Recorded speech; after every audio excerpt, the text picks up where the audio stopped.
सुंदरवन जंगल में बंटी कबूतर अपनी पत्नी बिन्नी कबूतर के साथ रहता था। बिन्नी और बंटी की जब से शादी हुई थी उन्हें कोई बच्चा नहीं हो रहा था, इसलिए वो बहुत ज्यादा परेशान रहते थे। ए जी, क्या मुझे कभी औलाद का सुख नहीं मिलेगा? मैं कितनी अभागन हूँ, मेरी वजह से आप भी पिता नहीं बन पा रहे हो। तू ऐसा मत बोल बिन्नी, भगवान के घर देर है अंधेर नहीं, हम जरूर एक ना एक दिन माता पिता बनेंगे। नहीं जी, आज 5 साल हो चुके हैं हमारी शादी को, हमारा अभी तक एक बच्चा भी नहीं हुआ। इससे अच्छा तो मैं मर ही जाती हूँ। फिर आप दूसरी शादी कर लेना, दूसरी बीवी से आपको बच्चा जरूर होगा। देख तू ऐसी बातें करेगी तो मैं ही मर जाऊंगा, आइंदा ऐसी बात कभी मत बोलना। ठीक है जी, मुझे माफ कर दो। फिर बंटी खेत में काम करने के लिए घर से निकल जाता है। पूरे दिन काम करके शाम को अपने घर के लिए निकलता है कि तभी उसकी नजर पेड़ के नीचे पड़ी एक छोटी चिड़िया पर पड़ती है जो रो रही होती है। बंटी तुरंत उस चिड़िया के पास जाता है। अरे ये बच्ची यहाँ कैसे आई? जरूर इसे यहाँ कोई छोड़ के गया होगा। कैसे कैसे माँ बाप होते हैं, अपनी फूल सी बेटी को यहाँ पेड़ के नीचे छोड़ गए। अब मैं इस बच्ची का क्या करूं? इसके माँ बाप को ढूंढूं? नहीं नहीं बंटी, वो इसे फिर से छोड़ देंगे। लगता है भगवान ने बच्ची तेरे लिए भेजी है। हाँ, यही ठीक रहेगा, मैं इसे घर लेकर चलता हूँ। बिन्नी इसे देख बहुत खुश हो जाएगी। फिर बंटी उस बच्ची को अपने साथ अपने घर ले जाता है।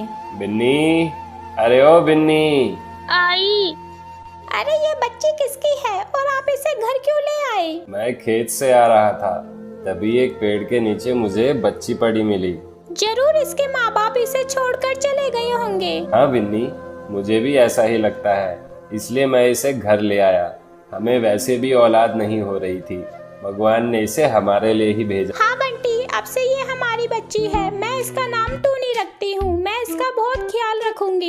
ऐसे ही काफी साल बीत जाते हैं और टूनी बड़ी हो जाती है और एक दिन उसकी दोस्त टुनटुनी उनसे मिलने आती है। टूनी बहन, कल मुझे लड़के वाले देखने आ रहे हैं और मैं चाहती हूँ इस खुशी के मौके पर मेरी सबसे अच्छी दोस्त भी मेरे साथ रहे। पर टुनटुनी, लड़के वाले तो तुझे देखने वहाँ आ रहे हैं, मैं वहाँ क्या करूँगी? वो सब मैं नहीं जानती, तुझे बस कल आना है तो आना है।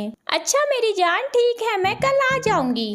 अगले दिन टूनी चिड़िया तैयार होकर टुनटुनी के घर जाती है। फिर कुछ देर बाद लड़के वाले वहाँ पर आते हैं। तभी लड़के की माँ की नजर टूनी चिड़िया पर पड़ती है और टुनटुनी की माँ को बोलती है, बहन जी, मुझे आपकी छोटी बेटी भी बहुत ज्यादा पसंद है। मैं सोच रही हूँ कि अपने बड़े बेटे के साथ साथ अपने छोटे बेटे की भी शादी कर दूँ।